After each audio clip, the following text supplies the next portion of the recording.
Okay, I want to start off by giving all praises to Yahweh, Bahashim, Yahweh Shai, Bahashim, Rakah Kwadash. Double honors to the apostles and elders of Great Millstone who teach the Bible in 100% truth, and shalom to the hopeful elect, the 12 tribes of Israel scattered across the earth. Shalom to you. Okay, today I'm going to base this video around this particular article here, which I came across a couple of days ago.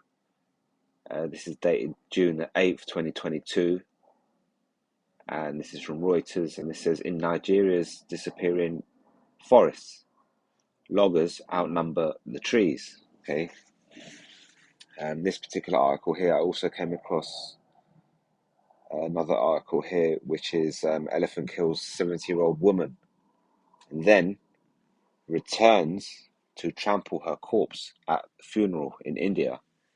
And this came out last night. So, coming across these two particular articles brought me to the idea of going through Isaiah chapter 14, amongst others. So, I'll just base the video around that. So this particular article here says, like I say, in Nigeria's disappearing forests, the loggers outnumber the trees. The loggers are the people that cut down trees for a living. So what that's telling you is there are more people to cut down the trees than there are actually trees. It says here on the Ondo State in Nigeria. Nigeria is the west coast of Africa, and we do believe that there are a lot of Israelites mixed in amongst that community. And that's one of the reasons, in the UK, we come across a lot of Nigerians, which, how can we say, they want to be American very badly. So, they put on the accent and they put on the clothing. And in the UK, we call them Niger Yanks. And this is down to the fact that, a lot of these Nigerians have the spirit of an Israelite in them, even though you might look at them and class them as Nigerian. But, that's a video for another day.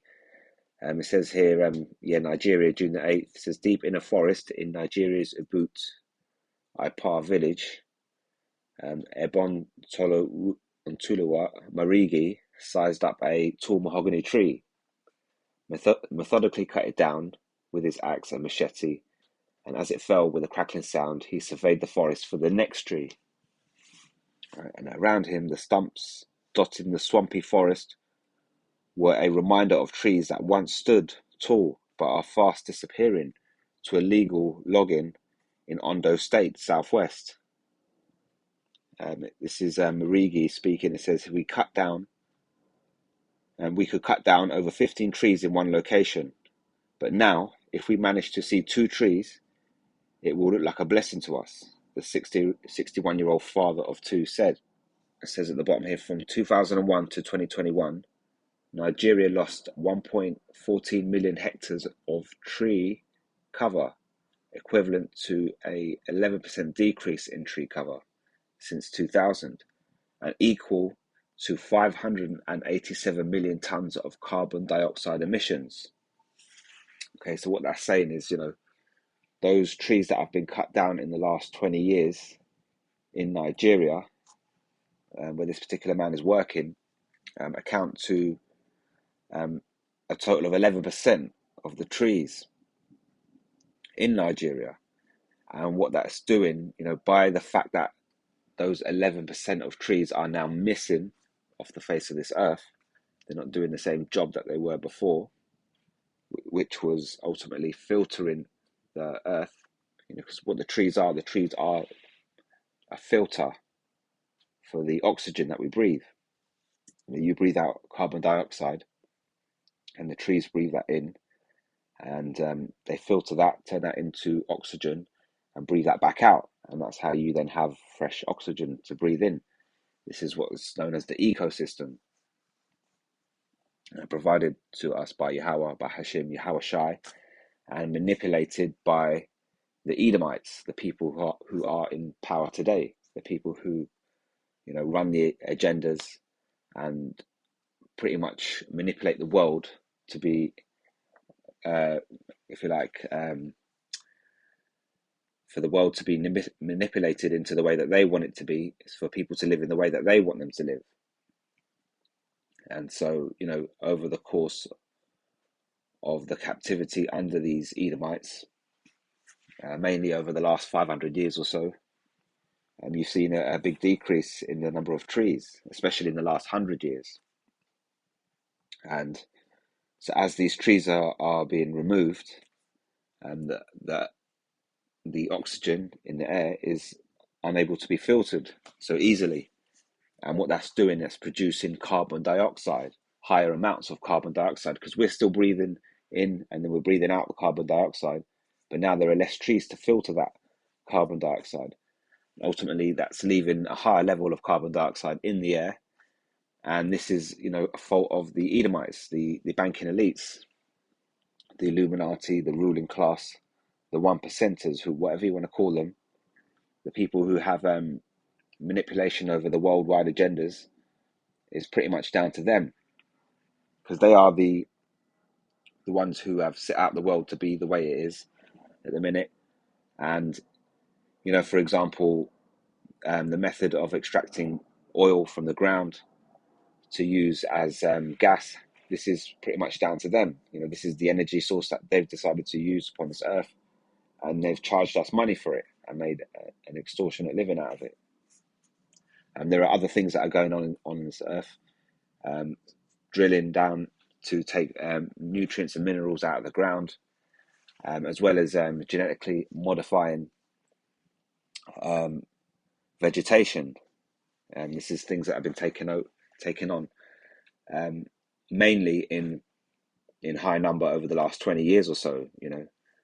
As we've gone through this particular captivity, the revised Roman Empire, the last 500 years or so, these Edomites have developed their technology, and as they've developed them to a higher level, that's enabled them to, as you could put it, suck more out of the ground.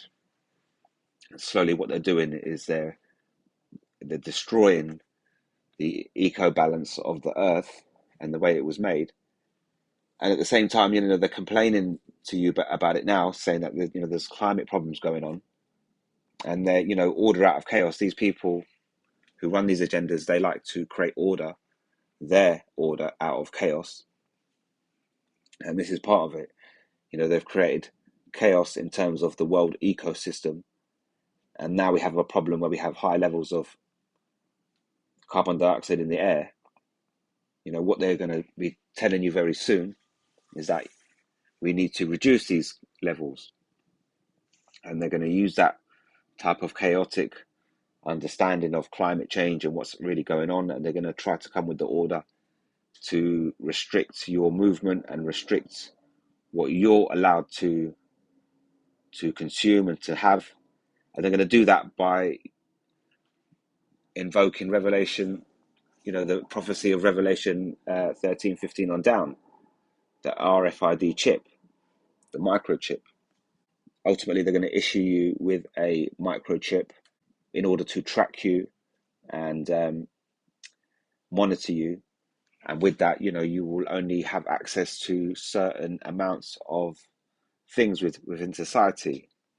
And they will deem that restriction as something in order to help the problem with climate change. And so, like, they say to you, we've got this problem with climate change, as if it was a new thing.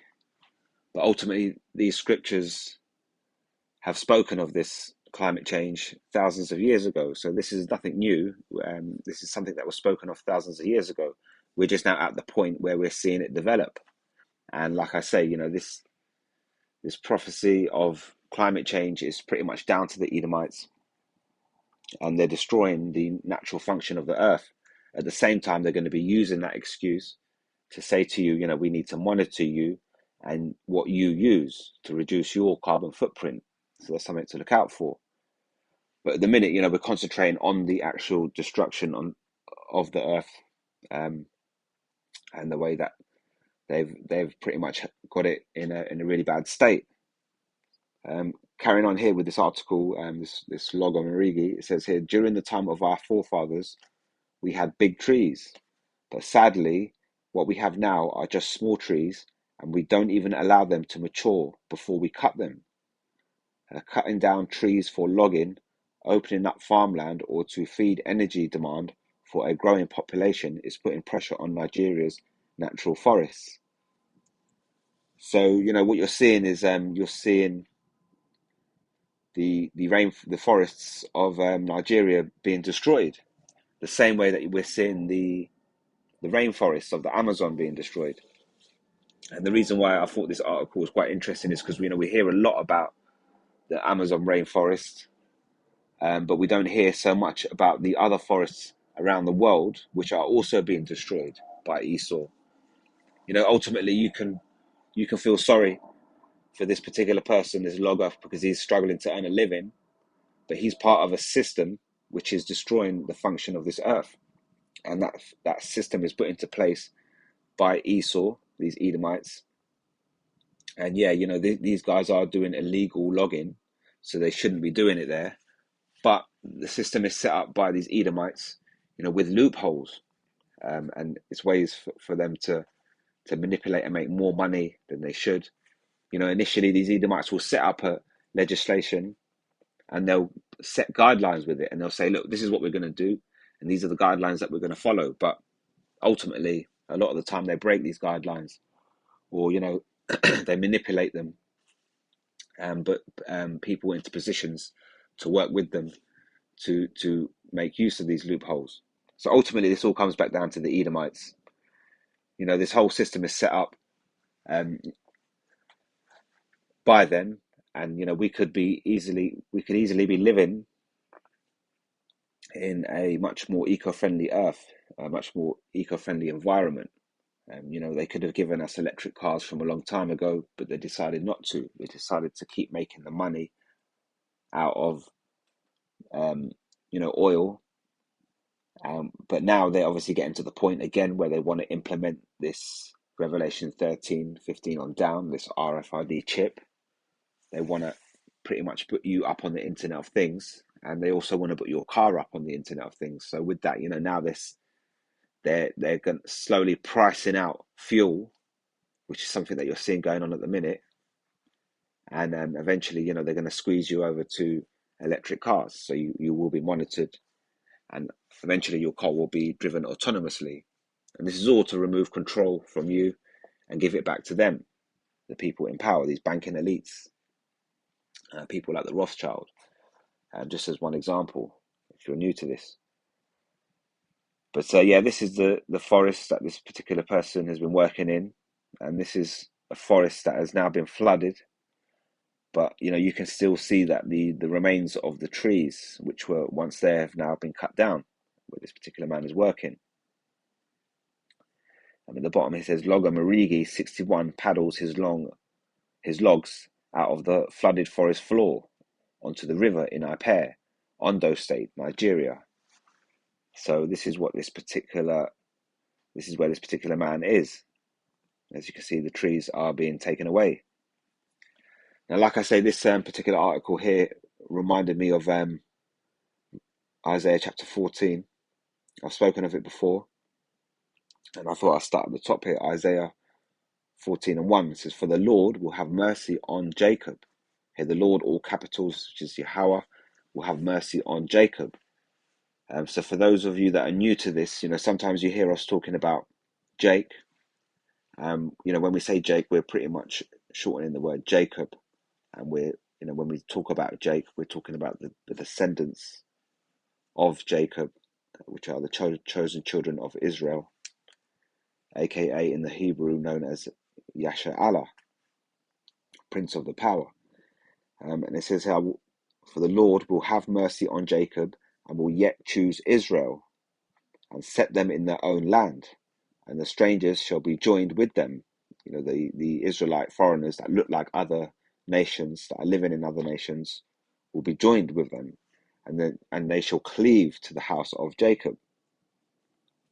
And the people shall take them and bring them to their own place, and the house of Israel shall possess them, in the land of the Lord for servants and handmaids. Okay, so once we're established back in that land, in our land, the land of Israel by the Lord, on the return of Yahushai, the Lord will provide us with servants and handmaids, which are of the other nations. We shall possess them. It says, and they shall take them captives, whose captives they were, and they shall rule over their oppressors. And it shall come to pass in the day that the Lord shall give thee rest from thy sorrow, and from thy fear, and from the hard bondage wherein thou hast made to serve. Okay, so this hard bondage, ultimately, the children of Israel have been under captivity throughout all these nations, and this current captivity under the Edomites has by far been the worst captivity that we've encountered. And that's why, when it comes to the kingdom of heaven, the children of Israel will be established as a ruling class. The Lord will give us servants and handmaids, and we shall possess the other nations, and shall take them captives, whose captives they were, and they shall rule over their oppressors. So at the minute, we're being oppressed by these banking elites, this New World Order, these Illuminati, these one percenters.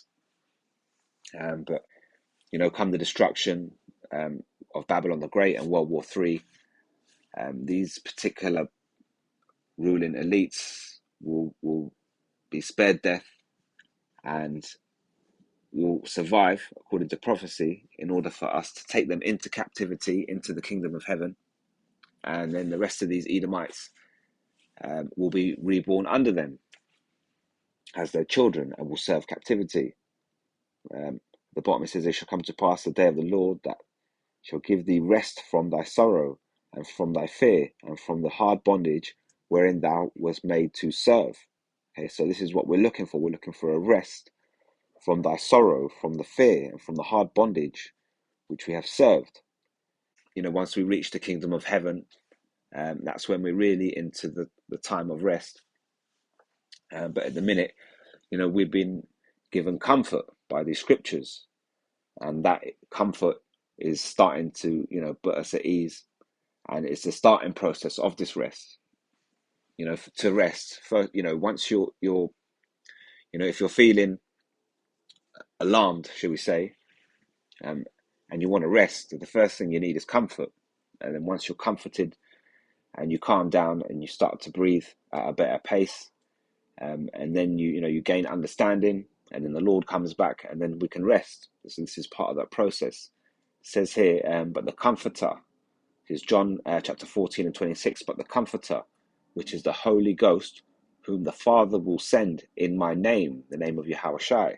That's why we say Yahweh, but Hashem, in the name of Yahushai. He shall teach you all things, and bring all things to your remembrance, whatsoever I have said unto you. And that's what it is, this comfort. These scriptures bring this comfort, and we start to remember our nationality and who we are. And slowly we start to feel better within ourselves, within our spirit. We understand why we're here and why we're going through this. And ultimately, like I say, when Yahushua comes back and righteous order is reestablished upon this earth, we will be at rest. Isaiah 14 and 4 says that thou shalt take up this proverb against the king of Babylon and say, how hath the oppressor ceased? The golden city ceased. The Lord hath broken the staff of the wicked and the scepter of the rulers.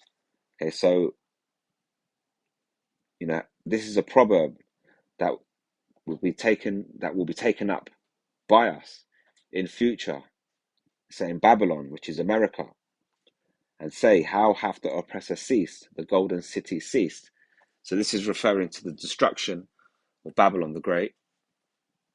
And, once it's destroyed, not just the Israelites, but the people all over the earth, the other nations, they will take up a proverb against Babylon and say to themselves, how hath the oppressor ceased? The golden city ceased. Now, this golden city represents America. As you can see, it says Babylon. And you might look at it and say, well, America is a country, it's not a city. But what you have to remember is that a city spreads far as its citizens. So, wherever the people who have an American citizenship, however far those people are spread out, all that land encompassing is pretty much encompassed by American citizens. So for that reason, that is what makes America that city, that great city. The fact that it's a city is as big as its population, and that golden city obviously is another clue as to the fact that it being America. And when you go to Jeremiah 51:6, it says, "Flee out of the midst of Babylon, okay, and deliver every man his soul. Be not cut off in her iniquity, for this is the time of the Lord's vengeance. He will render unto her a recompense. Babylon, America, hath been a golden cup in the Lord's hand, that hath made the earth drunken. The nations have drunken of her wine, therefore the nations are mad." Okay, so this is referring to Babylon the Great, that golden city, being that golden cup in the Lord's hand.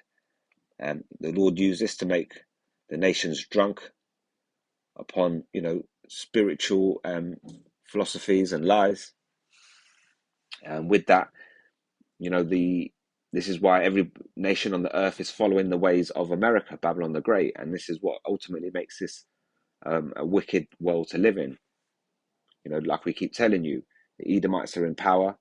Babylon the Great is pretty much the main HQ, and their philosophies, that golden cup in the Lord's hand, is paraded to the earth, to the world, and people are attracted to it, and they follow it, and they drink the wine, and they become drunk on the philosophy of America, that golden cup, which is also that golden city. Moving on though, with Isaiah 14:6 says, "He who smote the people in wrath with a continual stroke, he that ruled the nations in anger, is persecuted, and none hindereth." Okay, the whole earth is at rest and is quiet. They break forth into singing. So again, this is future prophecy regarding the destruction of Babylon the Great. It says here, the whole earth is at rest and is quiet. They break forth into singing. Because, at the minute, like we say, these Edomites are in power, and you have these people known as the New World Order, and they pretty much use the weight of America. And America is manipulating with, say, NATO and the EU. And that's how this beast system goes about the earth and pretty much manipulates other nations to involve themselves into the affairs of Babylon the Great in America and to do things their way. It says here in Jeremiah 15:22, "A sound of battle was in the land and of great destruction. How is the hammer of the whole earth cut asunder and broken? How has Babylon become a desolation among the nations?" So that hammer of the earth is Babylon the Great, America. And the reason for that is because of all the war that's been created by America, Babylon the Great. Throughout their existence, America has spent more than 90% of its entire existence at war. And, when you're at war, you're pretty much hammering the earth with, rocket shells and so on and so forth, all sorts of types of bombs. So for that reason, America is known as the hammer of the earth. And obviously it says here, the whole earth is at rest. Once Babylon the Great is destroyed, it says the whole earth is at rest and is quiet. They break forth into singing because that hammer will have ceased. Again, it says here, he who smote the people in wrath with a continual stroke, he that ruled the nations in anger. This refers to these sanctions placed on particular nations around the earth by NATO. Like I say, NATO being manipulated by America in order to do things according to their will. These are a list of 20 countries or territories which currently have sanctions on them through NATO. And, countries that are not on this list, that haven't been sanctioned by Babylon the Great, or by NATO, should we say, the only reason why they're not on this list is because they have decided to play ball with NATO and Babylon the Great. So you've got two choices. If you're running your own mini kingdom on this earth somewhere, you've got two choices. You either run with Babylon the Great, America, and you run with their philosophy, and you run with their democratic system that they want you to run with, and you do things according to their say so, and you buy and sell according to who they tell you to buy and sell to. So that's one option. Or your other option is, you do things your own way, but then you get sanctioned and you get put on this list. So this refers to the, he who smote the people in wrath with continual stroke. He that ruled the nations in anger is persecuted. So this is the point I wanted to get to. So Isaiah 14:8 says, "Yea, the fir trees rejoice at thee, rejoice at the Edomites, at the fact that they've been taken out of power." So they say, the fir trees rejoice at thee, and the cedars of Lebanon, saying, "Since thou art laid down, no fella is come up against us." Now, so this is why, seeing this particular headline here, in Nigeria's disappearing forests, loggers outnumber the trees. That's the reason why, obviously, it brought me to the attention of Isaiah 14, which is clearly telling you that the trees will rejoice. Yea, the fir trees rejoice at thee. So even the fir trees, even the vegetation, the what you call nature, all these plants, they're all going to rejoice when Esau is taken out of power, when this current kingdom that you're living in comes to a halt. Like I said before, many things have been done during this period that we're living in, especially over the last 20 years. And things have been dug out the ground, things have been manipulated. Esau's put out their genetically modified vegetation into the earth, which ultimately has a knock-on effect. The air is polluted, with the chemtrails and with all this pollution from motor vehicles. The earth is in a terrible state. And the fact that this is something that actually affects, nature, the things of nature. And this is what it's showing you here, that the fir trees will actually be rejoicing when these Edomites are taken out of power. So it's not just us Israelites that sigh and cry, for the fact of being under this captivity, waiting for Yahushua to come back. But it's actually also the trees and the vegetation, as well as the animals. Even a lot of the animals that are living in the ocean and living on land are struggling to live with the way that the ecosystem has been damaged so badly under these Edomites.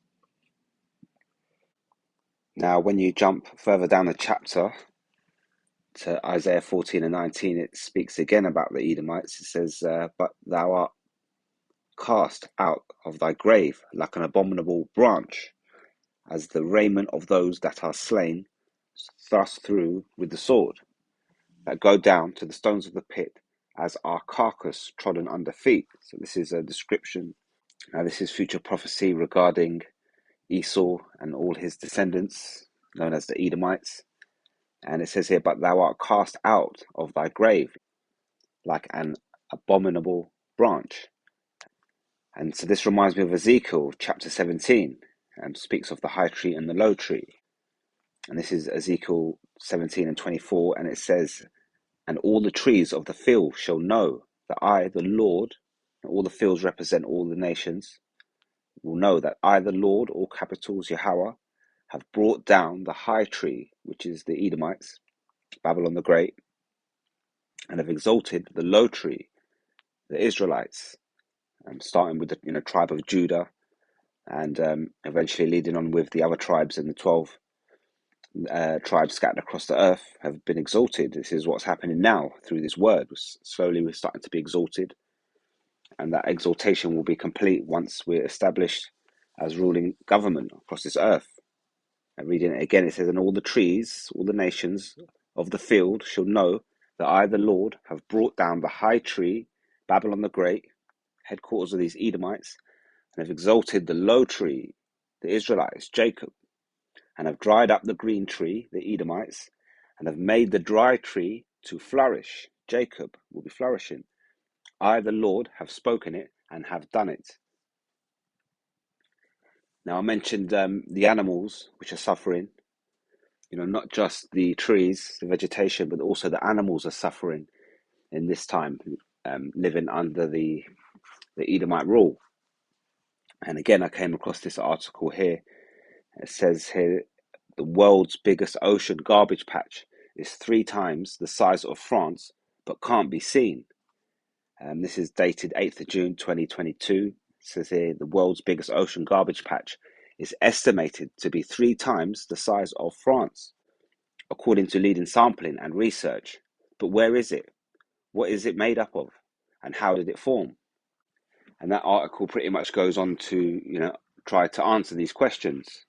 But, we don't really have to look into the detail of it. I mean, you can look it up if you like. And again, this is another sign of the way that the earth has been treated under this Edomite rule. It's pretty much bringing the ecosystem down to its knees. Not only will the trees rejoice once the Edomites are taken out of power, but also all the animals, especially the animals of the sea.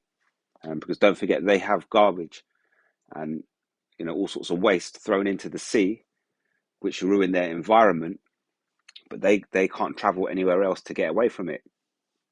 And every now and again, when you're watching TV, you do see situations where, for example, sharks and whales, which are being found in areas that they're not supposed to be found in.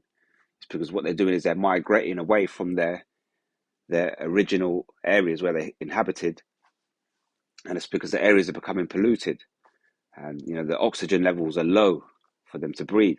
So with that, they're migrating to different areas, and obviously these Edomites, they bring it up on the news. They say, "Oh look, we're finding this now," and this is what it is. This is all the result of the way that the earth has been treated.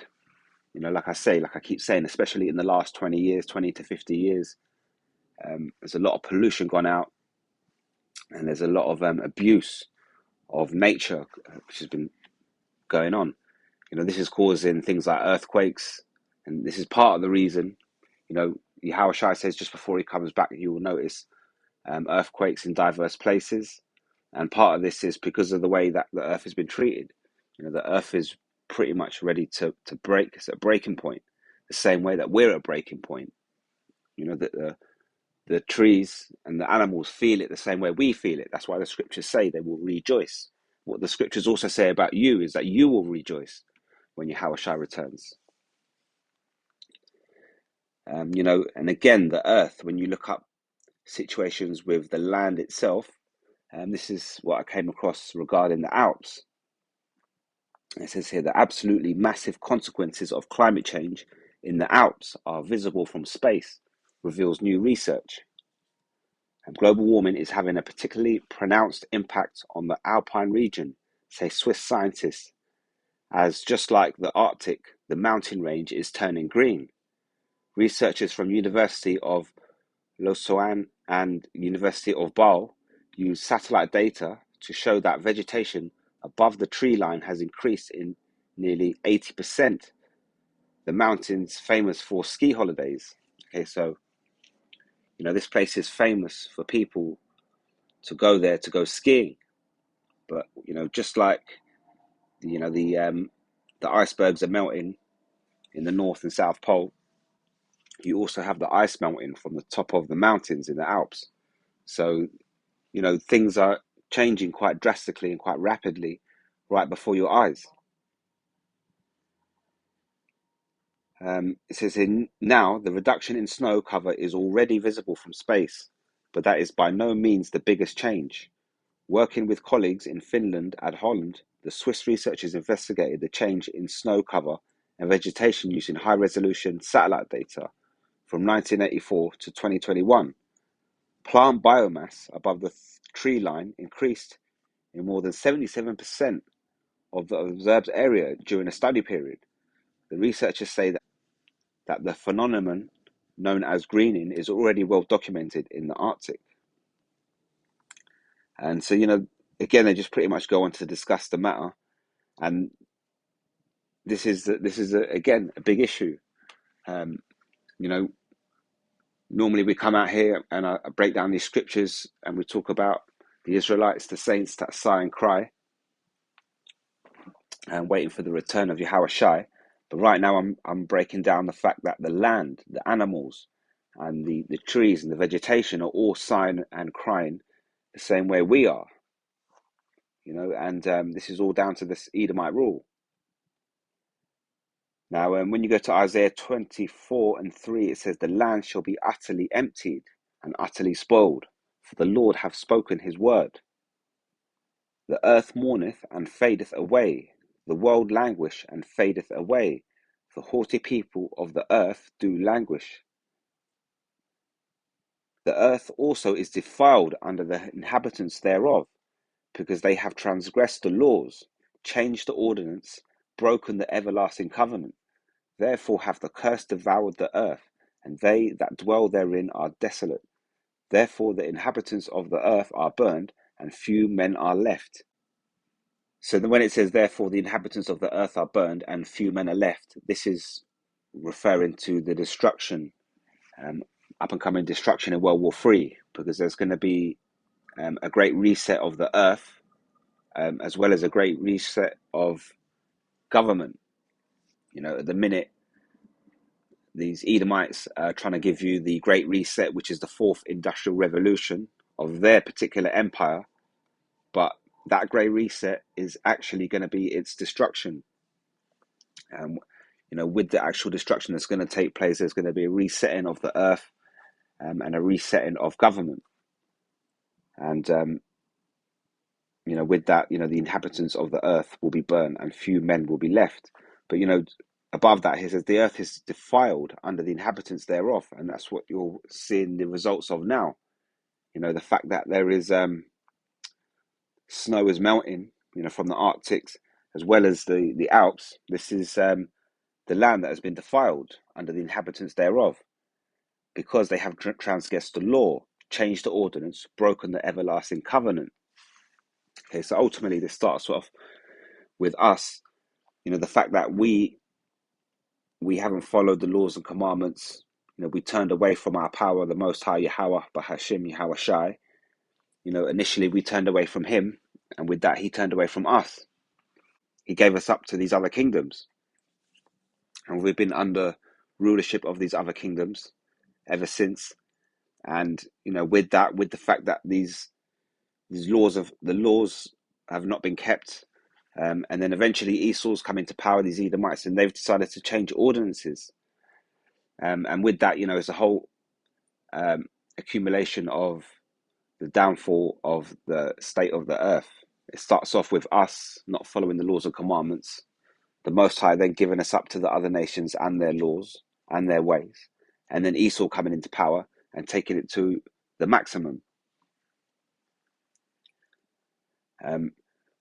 One thing that you should know as well is that the land, there is also a Sabbath for the land. So if you go to the book of Leviticus, chapter 25:3, it says, 6 years thou shalt sow thy field, and 6 years thou shalt prune thy vineyard, and gather in the fruit thereof. But in your 7th year shall be a Sabbath of rest unto the land, as a Sabbath for the Lord. Thou shalt neither sow thy field, nor prune thy vineyard. That which groweth of its own accord of thy harvest thou shalt not reap, neither gather grapes of thy vine undressed. For it is a year of rest unto the land, and the Sabbath of the land shall be meat for you, and for thee, and for thy servant, and for thy maid, and for thy hired servant, and for thy stranger that sojourneth with thee. He says that the land has a Sabbath, and with that, every 6 years you can till the ground, and have a harvest. But on the seventh year, you're supposed to leave the land for it to obviously replenish itself and do whatever it has to do. And that's something that's not been done under these Edomites. And so you think of every 7 years, that land Sabbath that's been missed out, and that effect is building up and building up and building up throughout this whole Edomite captivity. And we're getting to the point now where, the earth, as well as the animals, as well as the trees, as well as the saints, have had enough. So moving on to the last article I've got here. This is from the Independent. It says, elephant kills 70-year-old woman and then returns to trample her corpse at funeral in India. Okay, so this is an article that just came out last night, and it was one thing to find that somebody has been killed by an elephant, but for that elephant then to return to the woman's funeral and trample her again is definitely the work of the Lord. Okay, I mean, you got to think about it. Yeah, this woman's been killed. She's obviously been rushed to hospital, pronounced dead. She's found her way to the mortuary. Then they've arranged a funeral for her. So they've brought her to the funeral, and the elephant somehow has known where the funeral is, what time to be there. And he's there, and he's trampled this lady again. Now, the undercurrent to this story is that in India, these elephants have had routes that they followed every year for thousands of years. So every 6 months they'll make a journey from, say, the north of India to south, and then 6 months later they'll travel from south to north. And these elephants have used the same routes for thousands of years within their generations of family. And initially with India, being a land of villages, small villages, there was no real issue between people and elephants. But what's happened over the last, say, 50 years or so, with the encouragement of development, with the fact that India are trying to be like a mini America, which is what every country is trying to be ultimately. And they're trying to grow, build money, build infrastructure, and become this democratic first world country and follow the likes of America. So with that, development is going on, and what's happening is that they're building towns and cities in the pathway of a lot of these routes. So what it is a big problem over there now is, these elephants are coming, following their routes, and then they're coming across these new towns that have been built, and they're pretty much getting into beef with the people because these elephants don't want to play ball. So they don't want to move their route. They don't want to go around. They want to follow the same route. And what these elephants do, if they want to if elephants want to stampede a particular area, what they will do is they will arrive at that particular area, and they will circle the area. This is what elephants do, right? And they circle the area one by one, and then they stamp on the ground, and the other elephants can feel the tremor, and that's how they communicate. And they set a signal, and when that signals go, they pretty much all charge to the center of this location, and that's how they create their stampedes. And so that's what they're doing. They're beefing with the people that have built their buildings in the way of their routes.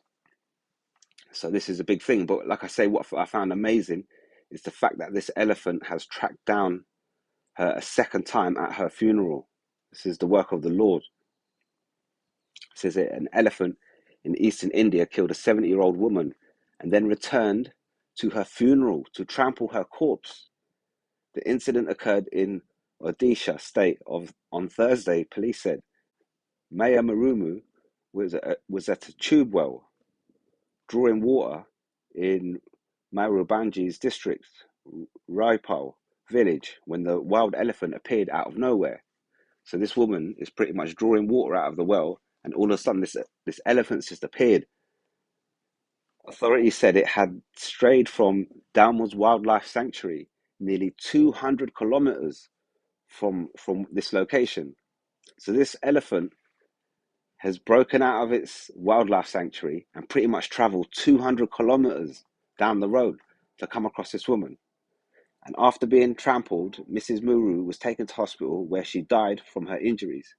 Police officer something Nayak was quoted as saying to the Press Trust of India news agency. Reporters said when family members gathered for the funeral and were in the middle of performing last rites, the same elephant appeared, lifted Mrs. Muru's body from the funeral pyre and trampled it again as shocked mourners looked on. The family were only able to go ahead with the ceremony after the elephant left. How about that? This elephant is rocking the mic. He's mashing up the dance. He's doing what he wants to do, and then everybody can carry on with what they were doing afterwards. He ain't having it. It remains unclear if the animal harmed anyone else at present. No, that I bet you the animal never harmed nobody else.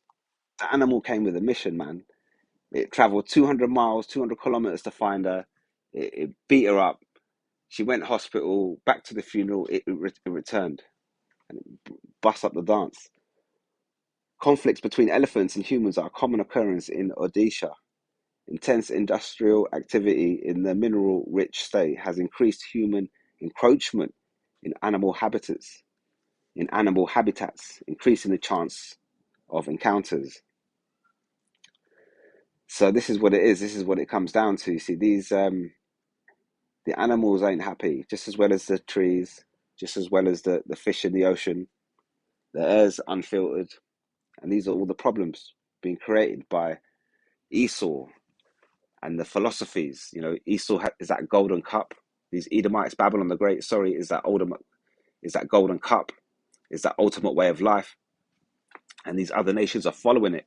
And to following it, they have to trample upon the earth and the wildlife the same way Esau did. Okay, so Ecclesiasticus, which is also known as the book of Sirach, chapter 39 and verse 28 says, there be spirits that are created for vengeance. And what did this elephant go for? It went for vengeance. It went for her once. Okay, it could just be say called a coincidence, but it went for her a second time. It knew her location and it knew where she would be on her funeral. So that's a second time. And like it says here, there be spirits that are created for vengeance, revenge, which in their fury lay on sore strokes. In the time of destruction, they pour out their force and appease the wrath of him that made them. Okay, so these spirits of vengeance are getting revenge on behalf of the Most High and pleasing him that made them. Okay, appease the wrath of him that made them. It says fire and hail and famine and death. All these were created for vengeance. Teeth of wild beasts and scorpions, serpents, and the sword punishing the wicked to destruction. They shall rejoice in his commandment. Okay, so this elephant rejoiced in the commandment of Yahweh Bahashim Yahushai.